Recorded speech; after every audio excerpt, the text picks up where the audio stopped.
Right. Hey, Food Explorers, welcome. Today I have the absolute pleasure of interviewing Greg, and Greg is the owner at Blind Enthusiasm. We're at the Monolith right now. Welcome, Greg. Thank you. Thank you. Yeah, appreciate it. Yes.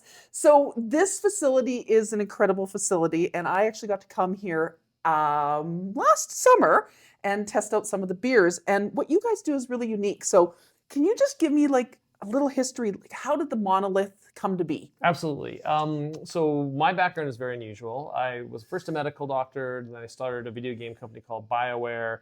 And then from BioWare, I retired at some point, and I started a podcast called the Beer Diaries about beer. And then I said, I might as well start my own breweries. And that was like how it all got started. And then this particular brewery has to do with the fact that I like these. One of my loves is these really complex, like sometimes people call them sour, but that's kind of underselling them. We don't ever really use that as a descriptive term. It's a general term, but these complex, acidic, tart, unique beers. And so I decided to build that in my hometown of Edmonton. So the Monolith was our second brewery. We have a brewery, it's called the Market Brewery with the restaurant Biera in the Ritchie Market, just a few blocks away. And the Monolith here is in the west, sort of West Ritchie part of Edmonton. And we make a lot of really interesting barrel-fermented beers. Yeah. And as I was going through your website, so this is really funny because a couple of years ago I met Scott Messenger, who wrote a book here in Alberta called Tapping the West.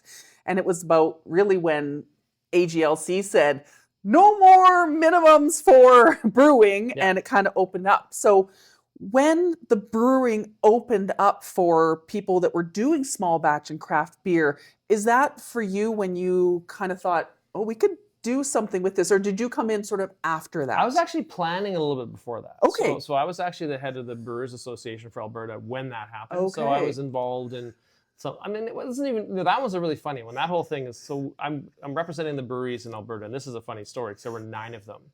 And this was it? 9 of them in 2013, and now we're at 150. So this gives you an idea of the difference. But we were talking about various things. There were some tax things we wanted different.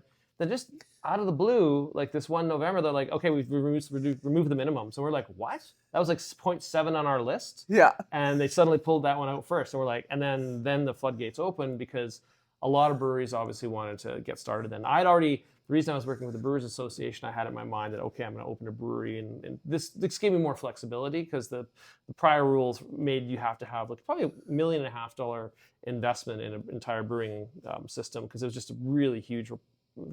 I try to explain to people the amount they can understand. It's like 500,000 liters a year. So imagine like, 200, what that'd be 250,000 2-liter milk jugs of beer. And like, that's a lot. So like for someone says, and typical brewery growth starts, you start small and you kind of grow. Like no one starts at that. So that's why there's so few. And now that all changed and now here we are. Yeah.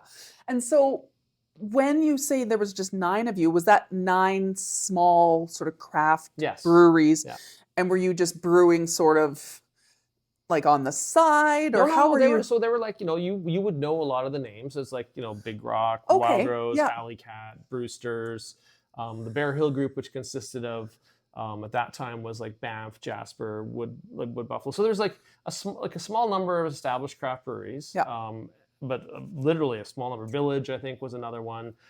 Very small number of breweries, but that was it. And that was the whole industry. And so to kind of move forward, even I think by the time I left, like it was, I think 2011 was when they moved the law, or maybe it was 2012. I can't remember, but I left by 2014.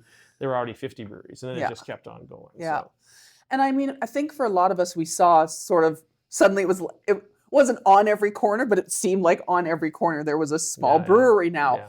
But I've noticed that a lot of them are also gone. So have you seen like a big upsurge and then down and up? Yeah, I think one of the interesting things about the brewing business at that time, when you first opened, it was almost like you build it and you're going to be successful. Like it was almost like the ultimate business. Like it made you feel brilliant as an entrepreneur because if you built it, it would work. Yeah. But then as more competition came in, cost of inputs have gone up. All of a sudden, like your business model mattered, your sales reach mattered, your marketing mattered. It kind of just sort of squeezed some people and made it difficult for them to continue. Basically, I would say brewing became like a regular business, which has like the usual pressures. It was, and I think culturally, like when there was that sort of heady time in the late 20 teens where everyone was really excited to go to craft breweries. That was like the one really fun thing to do. that's kind of, I wouldn't say it's over, but it's not the most fun thing everyone does. Like there's a lot of other things. So like the COVID had a big impact that kind of changed people's habits. And so, we're now back into kind of more of a steady state, and it's quite a little bit less frothy than it was before. Yeah. I like that. Frothy. Well, frothy. Now, when you set out to then build, so Blind Enthusiasm, the Monolith here, was your thought to do the spontaneous mixed fermentation? Absolutely. Okay. That was actually the vision for this space. It's very funny because Doug Chuknita, this is his office we're in right now. So thanks, Doug. He's the head brewer. He's he's out doing some stuff.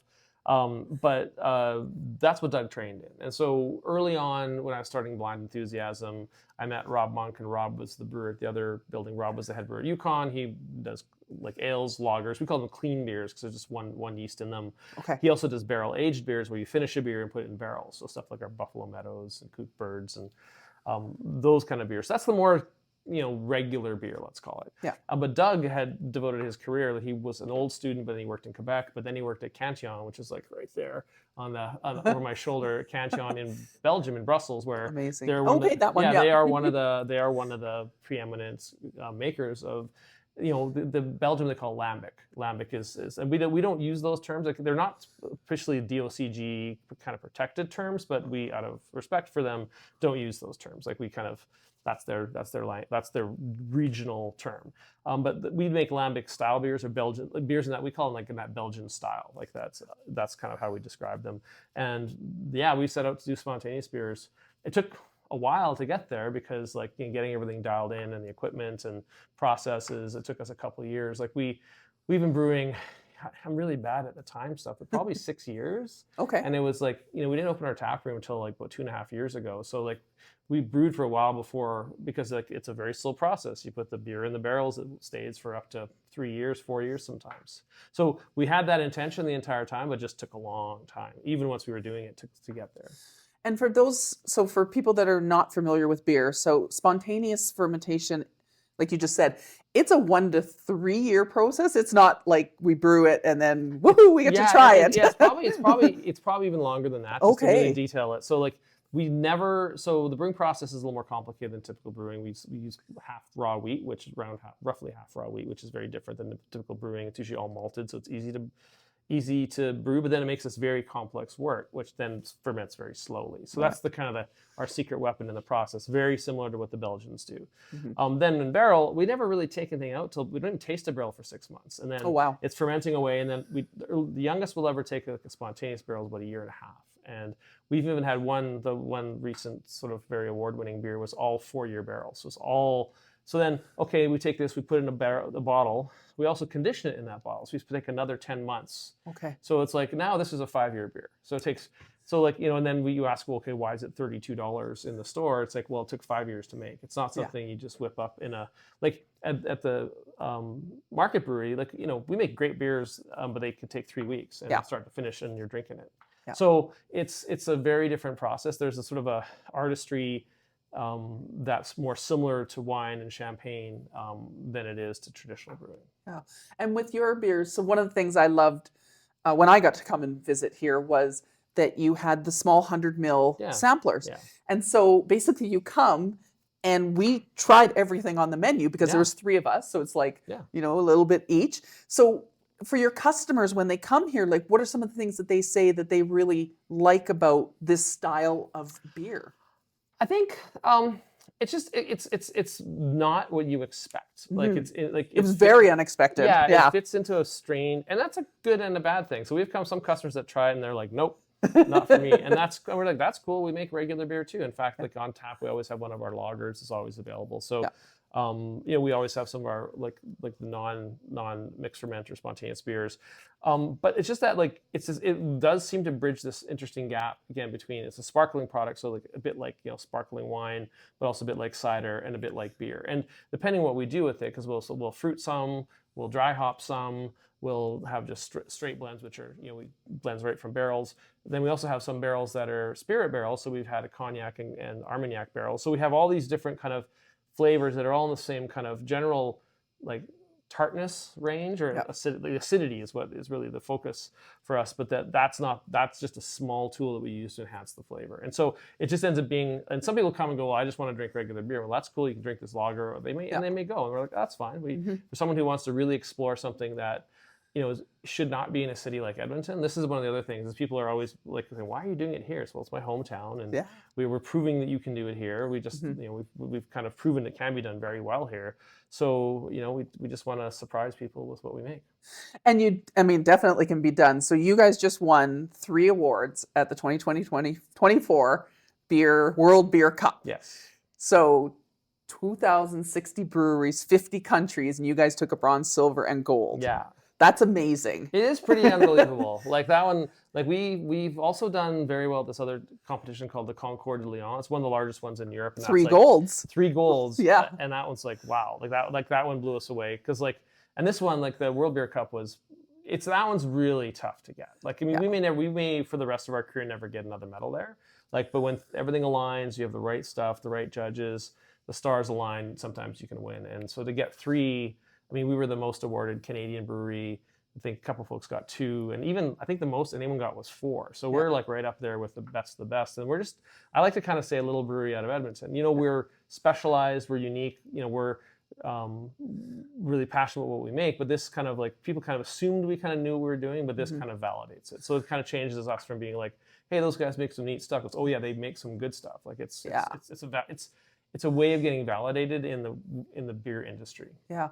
And when you do competitions like that, do you actually get the judges' comments afterwards so you can see what they like? Sometimes, yeah. So you get a various level. I actually just looked at the World Beer Cup ones, and what you get is you get a progression to the rounds of tastings. They tell you how far you got. So they don't get you detailed. I mean, part of the challenge, this competition, I can't remember how many, it's 95 or 10,000 samples or something. So, oh my gosh. And I've talked to people, I know some friends of mine judge it. Yeah. I do some beer judging, but I never did anything like that. They'll sit down and they'll be judging all day, and they have to take breaks because their palate needs to recover. It is unbelievable how much. And so, to add on to that, now you got to write detailed notes. I do homebrew judging for the Edmonton Homebrewers Guild. I've judged other competitions, and you typically do write some notes. So different competitions. Concours de Lyon had a really interesting one where they have this kind of it's a histogram of all the different things they look for, color, flavor, aroma, and then they kind of show you where your beer was relative to other ones. And so that was really interesting. So you get some feedback. The homebrew ones actually get the best. As someone judging homebrew, it's not obligated, but I want to provide lots of feedback. Yeah. So that's kind of the more important thing in those competitions. But it's really great to get it. You kind of want to know, hey, I thought this one was really good, and if it's not, you're like, oh, maybe I was mistaken. I thought I hit it. Well, and the funniest one was Bière de Charente, our cognac barrel won the silver in the, I think it's wood-aged sour ales or wood-aged influenced sour ales. And so we had another beer called Sojourn in Sicily in that category, which I think is better. They're both great beers, but if I was going to pick one, I think Sojourn is better. But I looked, Sojourn made it to the last round, so maybe it was right in that mix. But the judges, they decide it's that given day, what they prefer. The people there make a difference, what else you're competing against. One thing we find is it's very nice that Spontaneous Manifesto got a bronze in it's a Belgian style sour ales category. I think I'm trying my best to remember all these because they have really unique wording on these. Yeah. Very specific. And that one just hadn't won a lot. We put it in other competitions and that would never win. We're like, oh, it's a great beer, but it's kind of subtle. Mm-hmm. But then this one shows me also the judges are judging subtlety. They're they're not just over the top, super aggressive flavors. They're actually really thinking about what they're drinking, which suggests to me it's a really well run competition. And I see when I look at chocolate awards. Yeah, you probably lived in that world. Yeah, and it's funny because some years you'll see, and it's everything is weird combinations, and you're just was the chocolate actually good? Or it's well, they put rosemary in it, that's different, to give them an award, and you never know. Yeah. And then other years you see more of the traditional nostalgic winning the awards, and so it's always hard to tell what's what's on the judge's mind. And also, I mean, for you guys, they're tasting so many beers. It's a Yeah, lot. and the other stuff you're tasting has an impact. Like Yeah. I purposely put in some of our really, really aggressive beers because those have done well. On, like the Alberta Brewery Awards, we swept the sort of the mixed fermentation category, and the winner was one that didn't even place in the World Beer Cup. I'm like, okay, whatever. Like, and it beat other. And so, but that one's got really aggressive flavor. So I'm like, okay, this is one that's gonna like it'll actually mess with the people's perception of the other beers.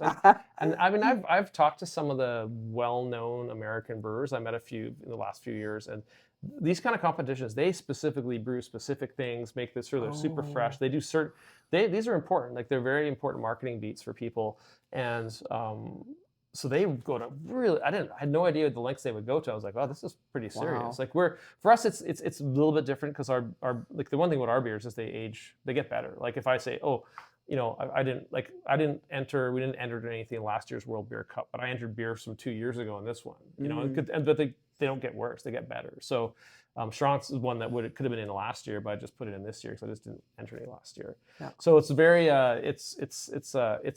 I mean, you can obsess over this. I try not to. I'm the one that like puts them together, and the brewers are like, I don't even want to know. You don't even like. Just tell me nothing. Yeah, if we win, we win. If we win, we win. Like, because it can be aggravating, right? Yeah. So for them, because they love. I mean, they're so passionate what they make. So Yeah. you can get caught up in it. So I'm trying not to. I try not to get caught up in it. So do you feel like, because like winning, all these different awards, do you feel like it gets you locally, like in Edmonton, a bit more recognition and a bit more like, oh, okay, like people around the world are saying this is really good beer. Maybe we should go try it out. Yeah, I think it does. I mean, I think the thing about it, it's not like the magic solution to anything. Like you still have to hustle, and like I'm kind of here because we're working farmers markets, right? Like Yes. Like and so like through our common friend Greg, like Yeah. it's kind of like.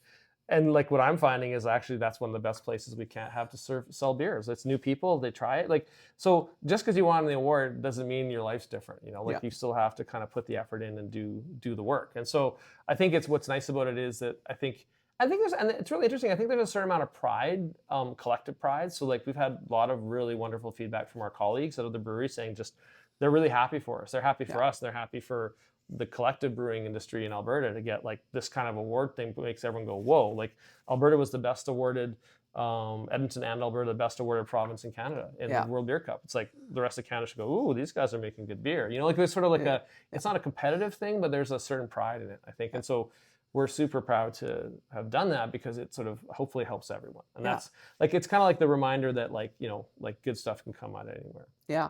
And you guys have an event coming up actually bringing together a bunch of Canadian breweries September 14th. September 14th. So it's called Barrel Fest. So what's Barrel Fest all about? So it's our second iteration of Barrel Fest.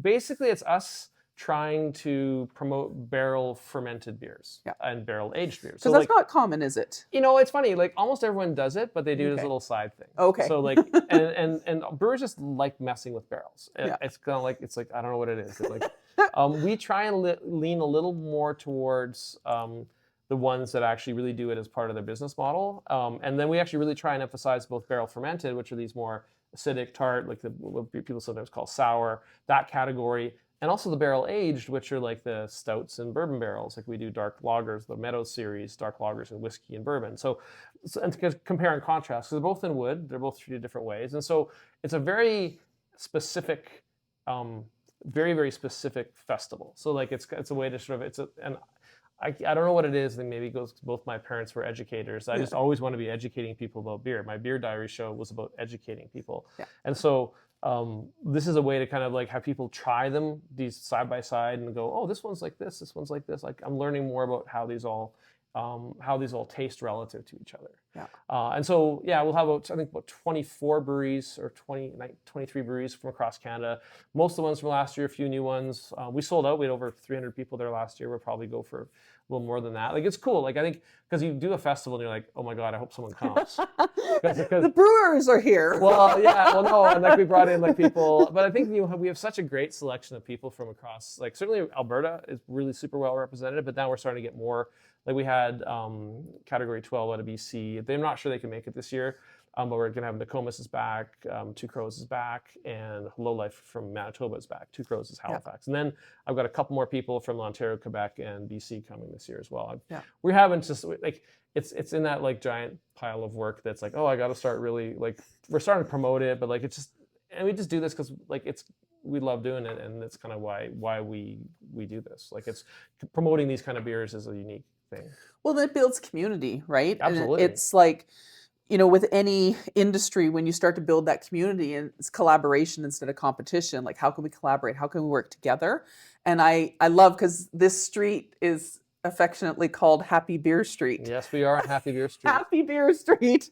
And so it's kind of like on 99th Street in Edmonton from 70... 78th, so this street, so 78th down to 62nd. 62nd. Because, like, Sea Change, it's ironic because the Sea Change, the new Shitty's location's going in here on 78th, and 62nd as the original OG Sea Change tap room. And I mean, there's actually, and I mean, even there's rumors of 2 more breweries opening up here too. So we're already at, like, I think 8 or 9, like, and it's like, I think what's really, the vibe here is really great on the weekends. You're starting to get a really vibrant kind of, like, community of people kind of walking around. I mean, I think, you know, you imagine, like, the Ritchie community and Hazeldean, these folks, Mill Creek, really benefit from if you're interested, if you like this stuff. But it's like the summers are starting to get, like, you can even see it now. A nice day, and we have a pretty bumping street. Yeah. So. Well, because you guys have you have a beautiful patio out front as well, and then you got the beer, like the tap room downstairs for people to enjoy. Yeah.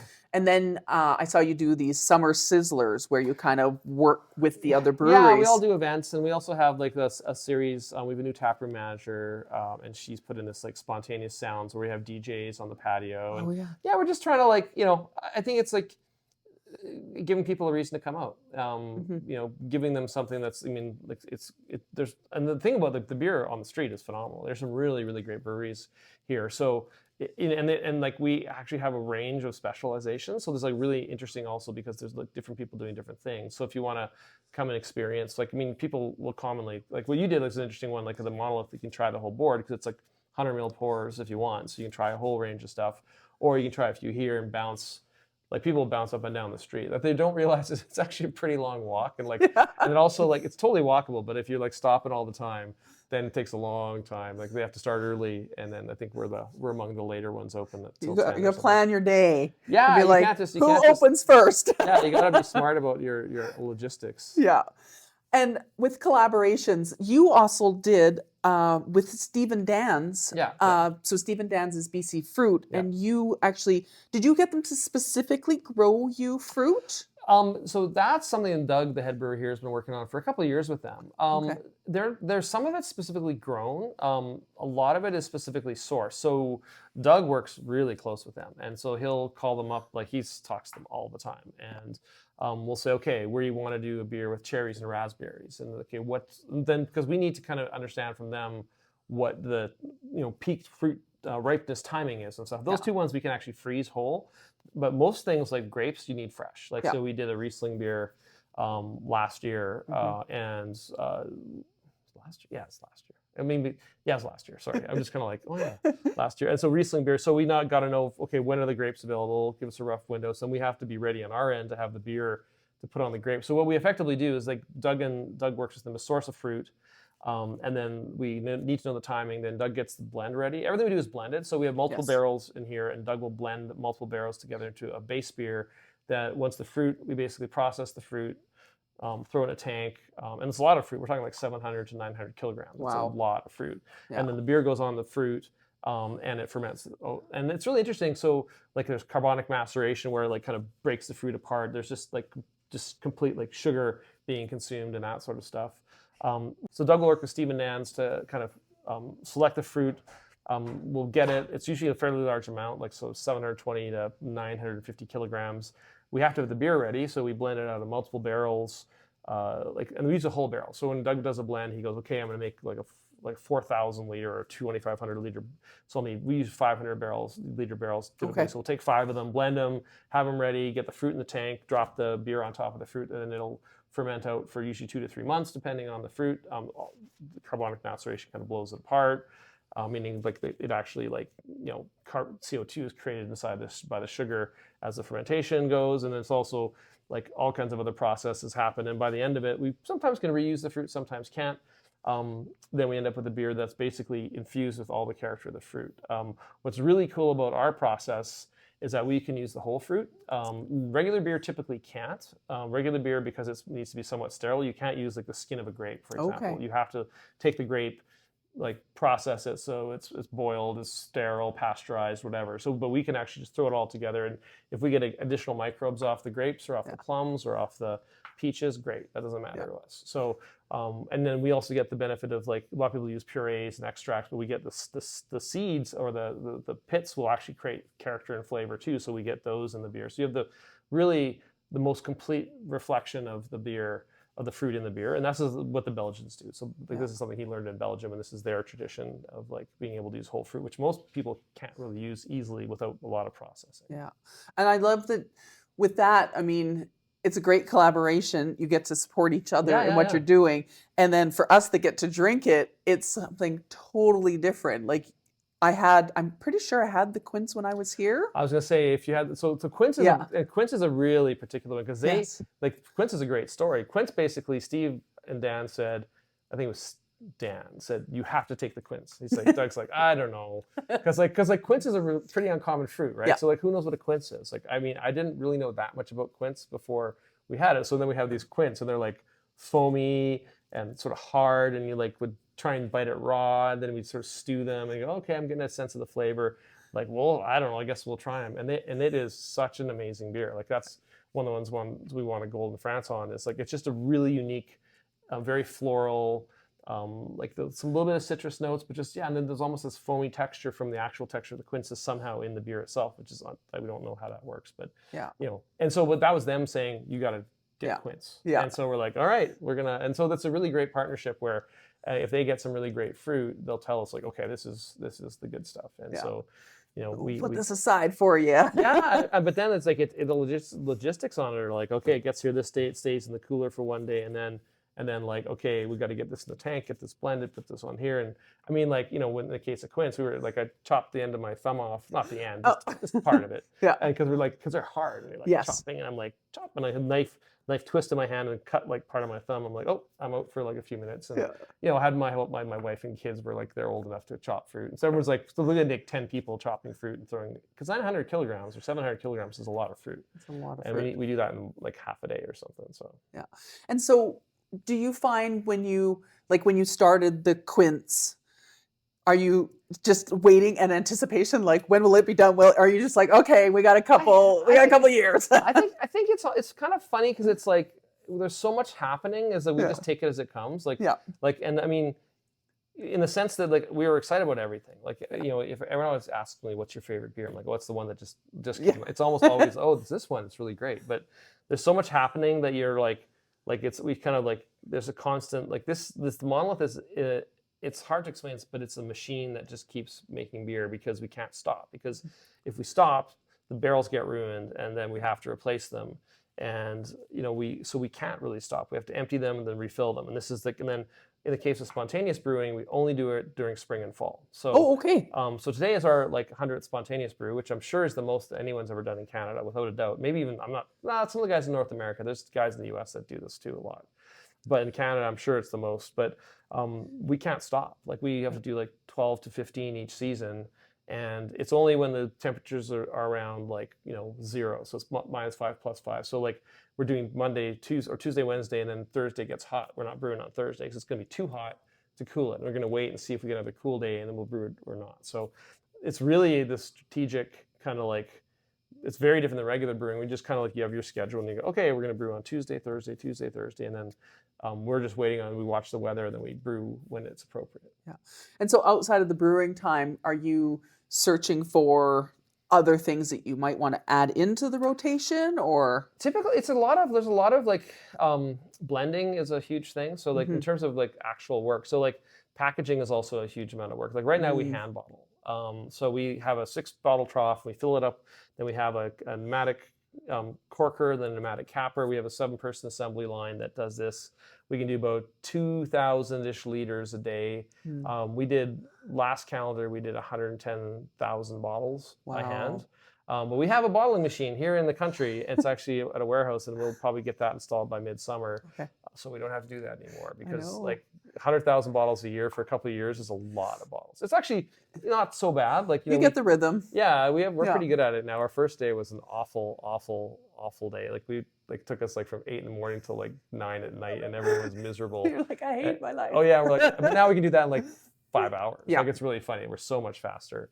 But then we're gonna like not do that anymore pretty soon, which it's kind of like the natural progression. I think. And it's always interesting because whenever I talk to people that have small businesses, and one of the things we always talk about is you have to get to the point where it makes sense to buy that big piece of equipment.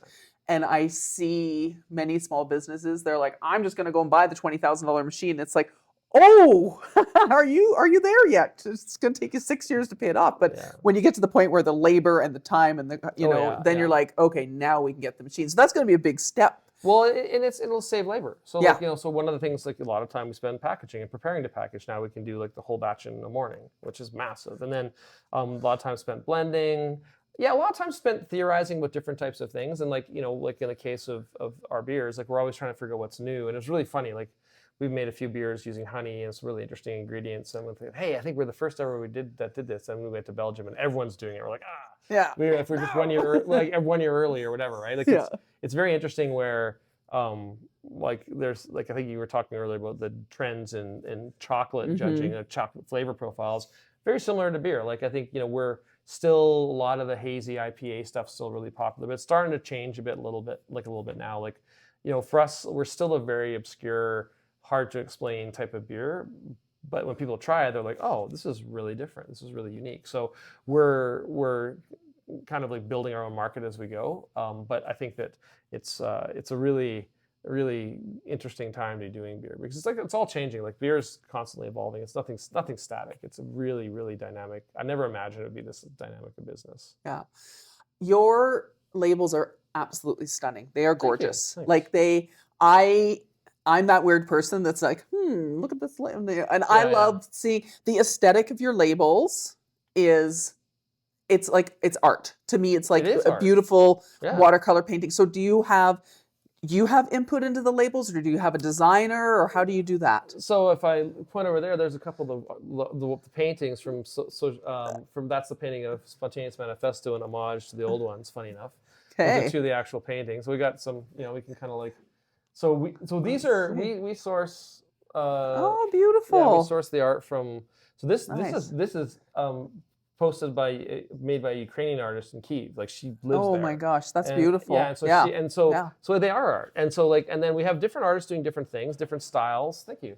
Yes. The different styles of the paintings. The brands have different aesthetics. So like the ones that are dry hop, meaning we add hops to, all have that kind of geometric, kind of colorful thing. And that's from the mural in the back of the building. So we had a mural done, and we actually licensed, like I approached the artist and said, hey, can I have like 10 pieces licensed from you now, 10 pieces next 3 or 4 years. He's like, sure. So I pay him a fair fee, and then I get to use pieces. We're almost out of pieces now because we're like, and these are for the dry hop beers. Then the spontaneous beers all use, actually it's funny, there's a couple over there too.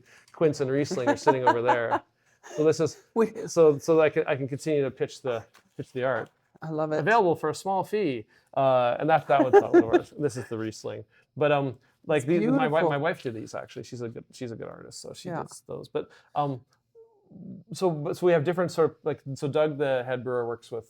I mean, I'm kind of involved with it. I like to let people kind of run their own stuff and just be an editor kind of. Doug works with our graphic designer, sort of marketing guy, to sort of plan a lot of this stuff out. So and there's we're still learning. Like, I mean, one thing we don't know is, I mean, as beautiful as these are these the best possible labels to sell beer? We don't know. Like, I think like from a marketing perspective, we should probably be testing them and figuring out, okay, we've actually done some changes to our dry hop beers, for example. They had these really esoteric Latin names, like Ventus Novum was the upcoming one, but we actually changed it to Dry Hop Series Galaxy and Saws, which are two well-known hops. Like, so we're like, as fun as it is to have these really creative names, maybe it might sell better if we had. Which, because I think for us, like, we already make it very complicated to understand. So let's simplify it a bit by giving them like something. If I like hops, I know what Galaxy and Saws are. Those are two of the most popular hops. So if I have an idea what I'm buying. Well, and I think because having a small business myself, labeling is so important because it's like, if I'm going to attract a certain customer, like this is going to attract not just the beer drinking guys, but it's going to attract the beer drinking gals, because they're going to be like, that bottle is gorgeous. Yeah. I'm going to Instagram it. I mean, we live in an Instagram society. Yes. If you didn't take a picture of your meal, did you really eat it? No. But part of that aesthetic is having the, like you said, you have the geometric ones for these beers and you have the artwork for these ones, and it's a good way to distinguish for people. Yeah. So if they do fall in love with a certain type of brew from you, now they're like, they know where to see it. This is another one. Yeah, I mean, from my, like I have some experience, not direct experience personally, but like managing marketing and stuff from the video game stuff. And so these are all things that we thought of. We go to a lot of detail in this, whether it matters or not, because I think at some point we're hoping it will matter. Like some point people will go, oh, it all makes sense, and this is why this is like this. Yeah. And I think that for us, like, it's an important part of the product. Like you said, like I think we have a product that's diverse, has a diverse appeal. It's actually, when we're trying beers, like I think what the objective here is the Monolith tap room to have it's not all craft beer bros, and that it's actually probably not craft beer bros because we don't have the hazy IPAs that they want to drink. So we are. And I think that's actually one of the biggest challenges in the beer business right now is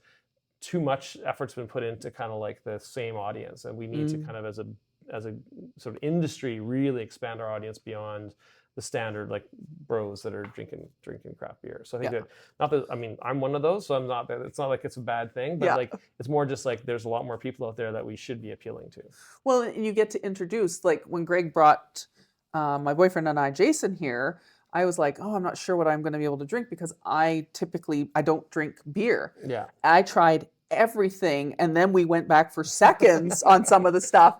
And my boyfriend was looking at me like, have you been abducted? Who are you right now? Because it's not something that I would typically drink. Yeah. But I loved the complexity of the flavor, and I loved how different they were. Yeah. And it was just really fun to it was almost like I wanted to finish the menu. I wanted to try everything, right? Because the other thing you guys do is you do vintage on your bottles because you're doing the spontaneous brew. So when you do the vintage, are you is it like an every year vintage because of the way you're brewing? Certain brands are. So vintage for us reflects the bottling date. So like sometimes it's like when we have some blog about this to explain, because like vintage is done in all kinds of different ways. So you got to pick your way and be consistent. So bottling date dictates vintage. So very commonly we'll be releasing a 2022 vintage in 2023 because it takes 10 months to get out. Not everything will have a repeat vintage. Some things will. A lot of the fruit stuff we want to do lots of. We have another quince coming. So there'll be another vintage of quince. And then there's that sort of like the other thing with vintages that's important is our stuff can age. So our stuff can age for decades. So we know for at least 10 years. Like, I mean, even right now, some of our original releases are at 5 years and they're tasting really good. So we're and the Lambics beers of Belgium, I've had 25, 30-year-old Lambics that are still really good. Yeah. And I've occasionally, like if you have a cork failure or cap failure, it's not good. You have they can go bad. But if you have integrity of the package, you end up with these can age as good as any fine wine. I mean, they change, and then they tend to the fruit drops out a little bit, and you get a little more of the secondary savory characteristics coming forward, a little more sherry-like.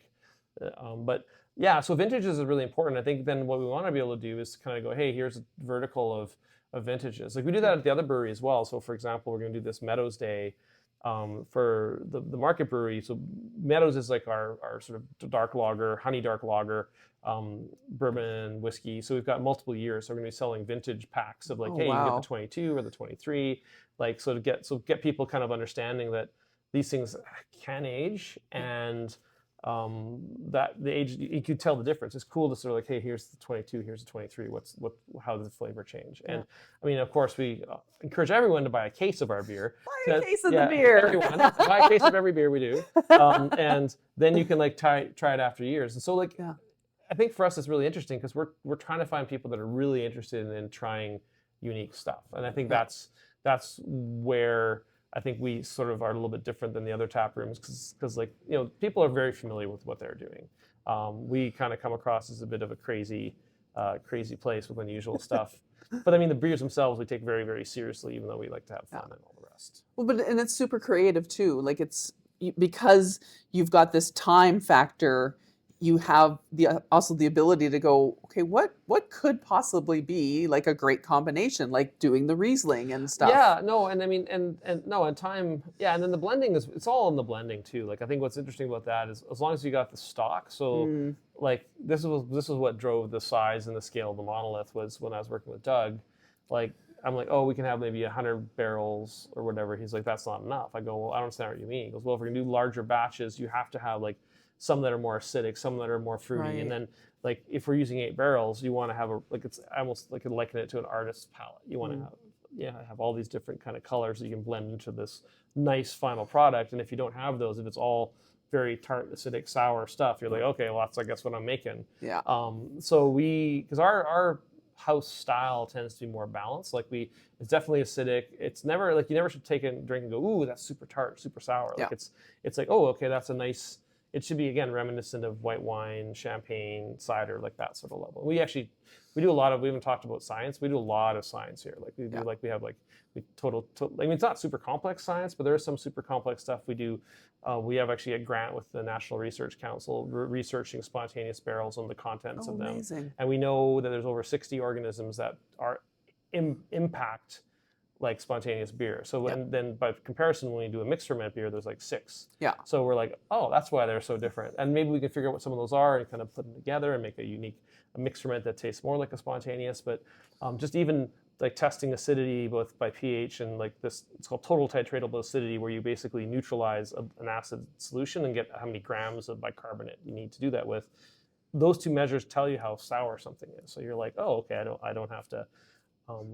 There's no mystery when we're making our beers, we know the perceived acidity, because the other thing, there's no sugar in these. There's zero sugar. Like it's all fermented out. So, I mean, I love to tout the health benefits and all this stuff. It's sugar free. It's sugar free, but there's a bit of alcohol.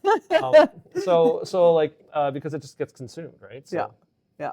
So have you had times, because you are doing the spontaneous fermentation, where you've had a barrel that you just couldn't use, like something's gone wrong? Yeah. Absolutely. So sort of 2 factors in play. So our first couple seasons were like, I mean, we didn't use all the beer. We had to dump a lot of the beer. Like, I mean, it's expected. So when I say season, I mean like a spring and a fall. It just like, and because that was a bit of a learning process, and for us, like, we've discovered that like the better quality of the wort, like the input that the microbes go into, the more consistent and the certain parameters are hit, better results. The other thing we do is if we're not fast enough, the beer will turn to vinegar. So that's our scourge is vinegar. And so this is why like it's either become a vinegar manufacturing facility. Cleaning products. Well, no, but the irony, okay, here's the irony. Like we work with some vinegar producers to like our stuff that doesn't turn out, like Marigold outside of Calgary, we'll occasionally give him like barrels that are bad, like give him the alcohol, and he'll convert it to vinegar that he sells. And so it's a like reuse of product. And then we've also actually distilled, like you can still distill it, 'cause even though it's acidic, it's still got the alcohol and it's still got the good flavor profile. So like with Strathcona Spirits, we've done some distillation projects with them. So we're always trying to figure out, and once it's gone acidic, it's acidic. It's never getting unacidic, and you figure out how you can use it. Like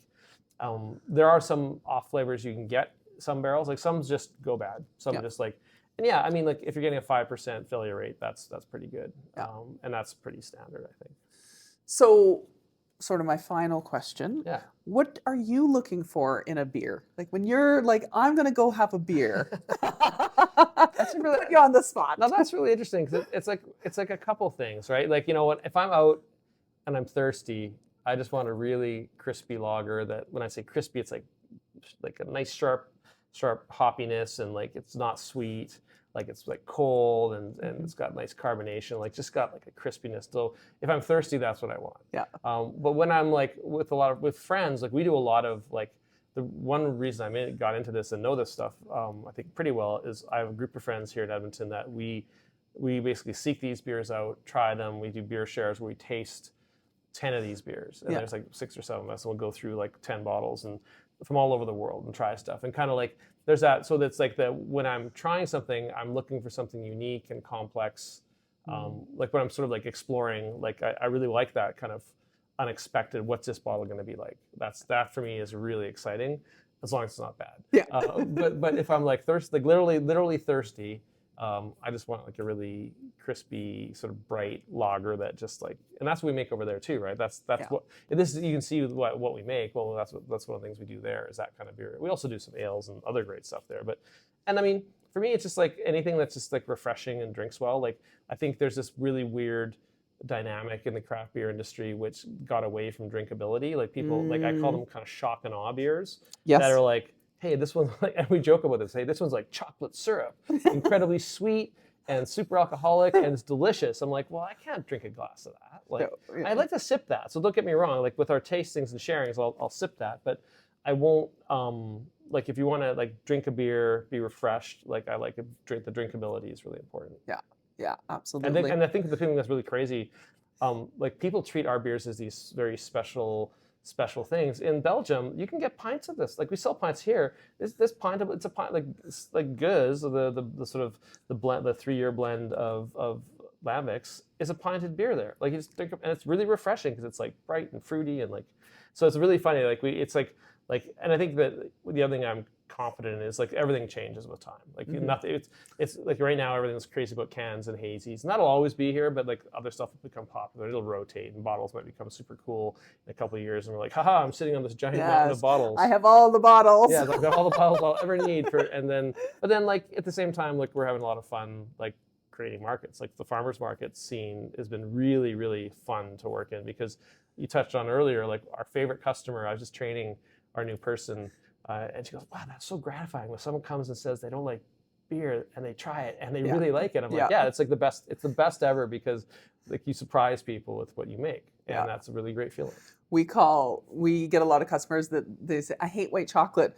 So we say our white chocolate is conversion white chocolate because it's made with real cocoa butter. So people are like, oh, it's not sticking to the top of my mouth like wax. And we're like, yes, it can be good. Well, no, and that's what I learned early on in beer. Like I decided I didn't like a certain type of beer. I think it was white ales or whatever, like the Belgian white, sort of the wit style ales. So I'm like, then I finally had a good one. I'm like, oh, I just had a bunch of bad ones. And then like it's true. Like I think I like that. Like the markets are like the direct and immediate, and that's why the tap room is fun too. Like it's great to get feedback from people. And that's the best thing. We used to do tons and tons of markets. Now we're spoiled. We only do Canmore and Banff farmers markets because that's how we do things. And that's great. Those are our customers. Those are our people. That's awesome. But it's immediate feedback because they'll buy it, they try it, and then they will literally loop back around and be like, I'm going to need another one of those. And you're like, yeah, you do. That's the thing that your experience of how like sort of like what sells in the markets dictate future markets and stuff. Yeah, so. And that is really important because chocolate is so seasonal. We have chocolate holidays. So for us... Oh, really? Yeah, I mean, it's... I can see that, yeah, like summertime is not a chocolate time. So we do our farmers market at the beginning and the end of the season when it's cooler. Oh, interesting. But we get feedback from people that are like, oh, you know what would be really great? And then we're like, oh, yeah, we could do that. But we do a ton of tasting events too. And so we get a lot of feedback at our tasting events. We do a lot. Like every week we have a couple events a week for tasting events. Wonderful. So anything else that people should know about you and this place? Not so much. I mean, we didn't really talk about Biera at all. Like, so I think, because Biera is also our restaurant. So like you can get almost a lot of these beers at Biera and have them with food, which is really where they shine. Like I think all the Monolith beers and the beers we make at the market are like, it's interesting because like think of like a nice subtle dish with a hazy IPA. It doesn't work. Like it's like the sort of like beer was made to be like a companion to food, and so we tend to make like beers that are a little more subtle and more balanced at both places. That's our philosophy, and so beer is a great place to try our beers. Yes, as well, so. Biera is amazing. So Biera is actually, so we're at Monolith right now. Biera is literally just 3 blocks down the road on 76th, and it's absolutely gorgeous inside. So if you're in Edmonton area, you can go to Biera or come to Monolith because you guys have a small tasting menu as well, which is fantastic. Exactly, yeah. So we're doing, we sort of course, prep the food there and do it here. It's the tiniest kitchen in town, and it's really fun though because I think the vibe when it's really clicking in here is great because it's the big bar and you got the food's being made like right in front of you, and everyone's and you'll often may have happened when you guys were here, but people talk across the bar to other people and just say, oh, what are you drinking? I'm drinking that, and like we're doing a couple. Like this summer, we've got a beer called Mega Purple, which is like uses actually pomace from Steve and Dan. So it's been pressed, which actually with blueberries, and so it's a purple, like purple. Wow. Really, really fragrant, floral. Like it's really interesting. What's cool about that, it's hard to use blueberries in beer because they're actually quite wet. Like there's actually a lot of moisture. So when you squeeze out the moisture, but you haven't taken, like when we ferment, like all the flavor's gone. We had this bunch of cherries that was used twice, and the guys were like, try one, and you're like, it's nothing. Like it's weird. It looks like a cherry, but there's no flavor. But the blueberries still have full flavor in this pomace. But we got the liquid out, and this was brilliant to add to beer. So we're like, when you're someone sitting with this bright purple beer on the bar, they're like, "What are you drinking?" Yeah. And you're like, "Oh, well, that's the mega purple. So you should try that." So like, and we have the cherry raspberry berry. The Royal was probably on when you were here. That's the current star of the show. The bright red one. So yeah, I mean it's fun. Like the fruit beers are a really important part of what we do. Yeah, I love it. Cool. I will post all the links for where they are at and all their social media and everything in the show notes. I want to thank you for coming today. Thank you. Thank you for having me today. Thank you for joining me in my office. Thanks for being in the office. I know we're usually at my place, so this is perfect. Easy. But wherever you guys are today, morning, evening, and afternoon, make sure you subscribe, share, like, and have a wonderful day. Thank you so much. My pleasure. Thanks.